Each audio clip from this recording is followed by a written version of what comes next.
মুক্তি পেলেন BNP chairperson Begum Khaleda Zia. মঙ্গলবার বঙ্গভবনের এক সংবাদ বিজ্ঞপ্তিতে এ তথ্য জানানো হয়। এর মধ্যে জারি করা হয়েছে প্রজ্ঞাপন। এদিকে এ খবর ছড়িয়ে পড়লে দেশজুড়ে শুরু হয় বিএনপি নেতাকর্মীদের আনন্দ উল্লাস।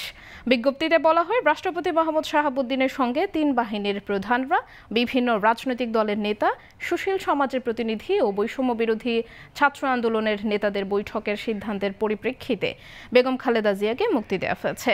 দুর্নীতির 2 মামলায় খালেদা জিয়াকে কারাদণ্ড দেওয়া হয়েছিল। 2 বছরের বেশি সময় তিনি কারাবন্দী ছিলেন। 2020 সালের 25 মার্চ সরকার নির্বাহী আদেশে তার সাজা স্থগিত করে শর্ত সাপেক্ষে মুক্তি দেয়।